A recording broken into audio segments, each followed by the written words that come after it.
ছোট্ট বন্ধুরা, আজ তোমাদের জন্য এনেছি একটি ঈশপের গল্প, বাঘ ও ছাগলের গল্প। গল্পটার শেষে একটা নীতি শিক্ষা আছে কিন্তু। তাহলে শুরু করা যাক। একদিন এক বাঘ পাহাড়ের ওপর হাঁটতে হাঁটতে শিকার খুঁজছিল। হঠাৎ সে দেখতে পেল পাহাড়ের অনেক উপরে একটা নধরকান্তি ছাগল চড়ছে। ছাগলটাকে দেখতে পেয়ে বাঘ চিন্তা করে দেখল, অত উঁচুতে উঠে শিকার করা তার পক্ষে অসম্ভব। কৌশল করে নিচে নামিয়ে আনতে পারলেই রক্ত মাংসের স্বাদ নেওয়া যাবে। বাঘ তখন গলা ছেড়ে হাঁক দিয়ে বলল, ও ভাই ছাগল, তুমি অত উঁচুতে উঠেছ কেন? নিচে পড়ে গেলে তো আর আস্ত থাকবে না ভাই।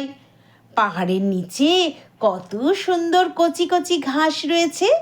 ওপরের শক্ত ঘাসের চাইতে এগুলো তো অনেক বেশি নরম এবং খেতেও খুব ভালো। তুমি ওগুলো ফেলে বিপদ মাথায় করে ওপরে ঘুরে বেড়াচ্ছ কেন ভাই? নিচে চলে এসো, নিচে চলে এসো। ছাগল বলল, ভাই বাঘ, আমি নিচে যেতে পারছি না বলে রাগ করো না।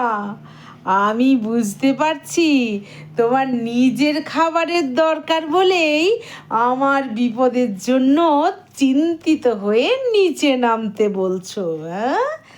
আমার খাবারের জন্য তো তোমার চিন্তা করার কথা নয়। কেমন কেমন বুঝলে? বাঘকে কেমন জব্দ করলো ওই বুদ্ধিমান ছাগলটা? আর নীতি শিক্ষা কি পেলে বলো তো? যে দুষ্টু লোভীরা নিজের মতলব হাসিল করার জন্য সব সময় থেকে থেকে দরদ দেখায়। একদম সেই দরদে ভুলো না কিন্তু। আজ তাহলে আসি, আবার আসবো অন্যদিন আরেক গল্প নিয়ে। কেমন?